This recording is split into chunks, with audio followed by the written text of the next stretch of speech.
Hello and welcome to my new video. I'm Anurag and this video is all about procedural wood material that we are introducing in our new website. This video is sponsored by Hedron and today we are working on the new option with Hedron, that is procedural textures. These procedural textures are only compatible with Blender right now. We are working for Substance Painter. If a good response comes, Substance will be also supported in our website. So right now, we expect a huge community from Blender, so we are creating this notebook, this kind of procedural wood texture.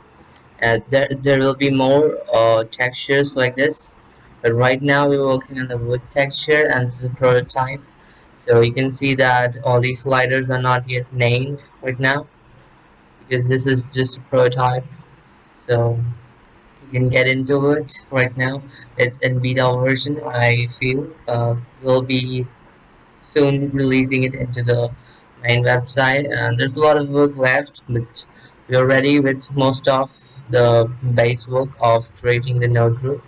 So you can see it's a pretty huge stack of notes. So right here you can see, right here you can see all these things that we have created. And so right now I'm going to be showing you how this works, and you're going to be amazed with the quality of the work you're going to get. So let's start it. So this is how the rendered view right now looks. So it's quite cinematic because the level of concentration is cinematic because you get a lot of details in. If you zoom in, I can show you the zoomed in version. There's a whole lot of detail plugged in there, so you can see the amount of detail that's been created into this. And I can show you all the details layer by layer. So starting with the first factor, these detail controls, these lines that are going as waves.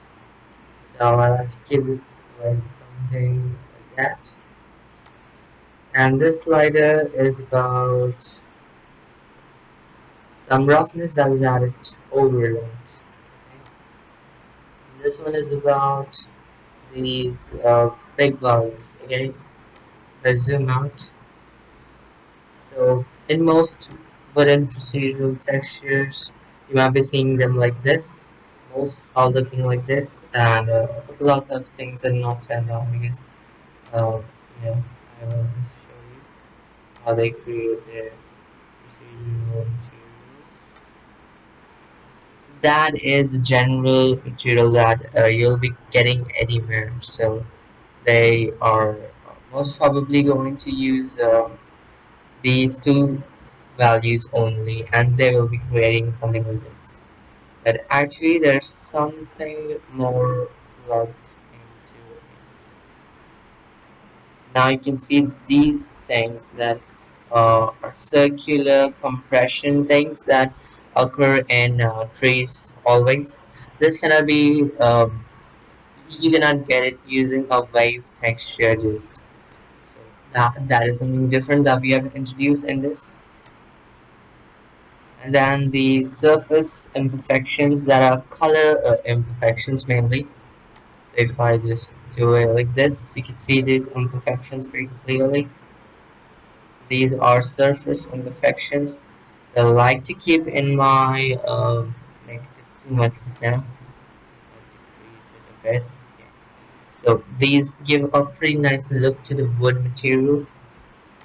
And if you get this is also color imperfection, but this is some macro details that you would like to keep in your work pretty faded away, that they are not noticeable as much as these roughness details are.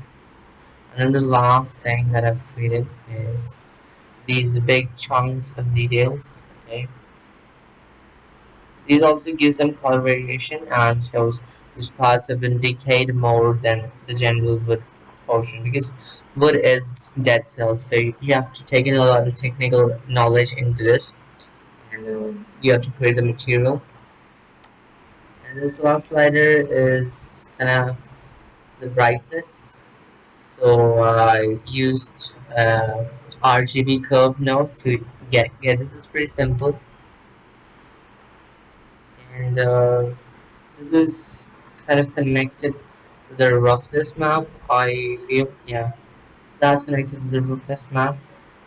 I feel I should keep it with this something, yeah. And the rectangular map is also procedural and it's all created with converters. There's a color ramp and textures are which are available within Blender. And lastly, there is a color. So this color actually gives you the tint of the wood material. So if you take this to blue, it's gonna be a bluish tint. If you get this right over here, it's gonna be a lighter bluish tint. We get it to green, it's pretty the same coloring. So I like to keep it right over here. We something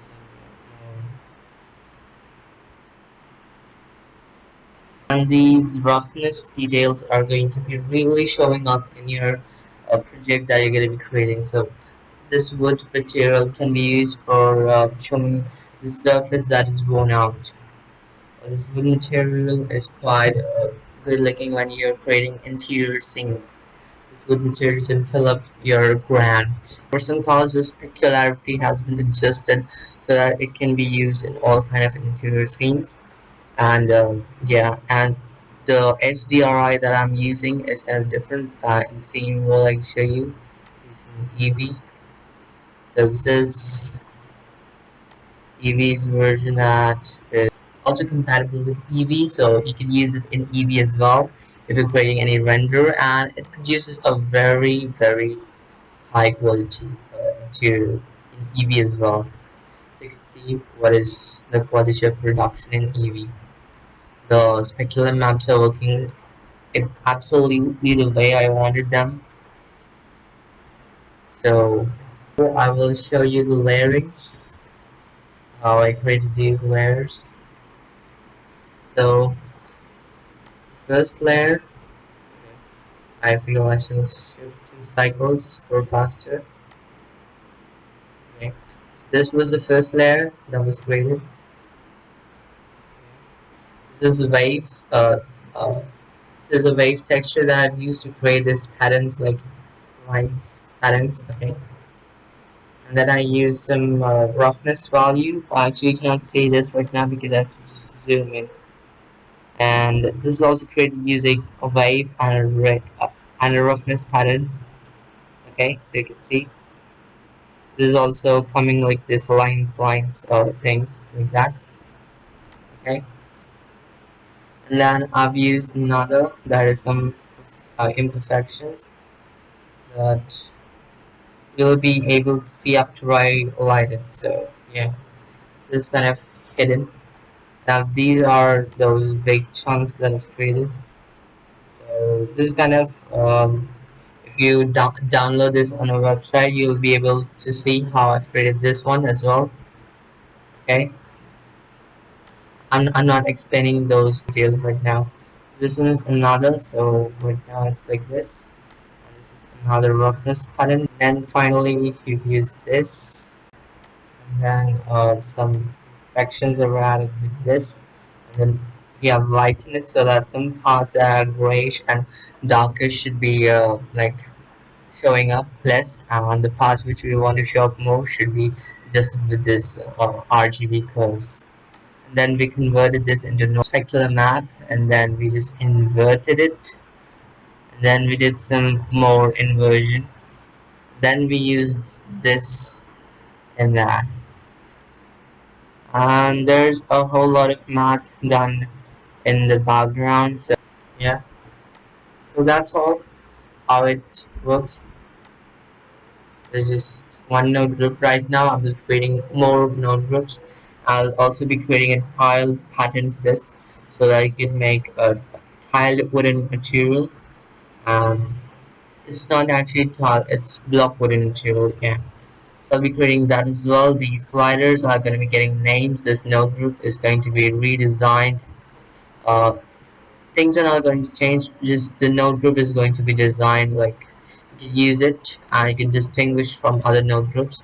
This is a procedural with material node group that you'll be getting soon in the website. So thank you for now, and please leave your feedback about this new node group coming to our website called Hedron.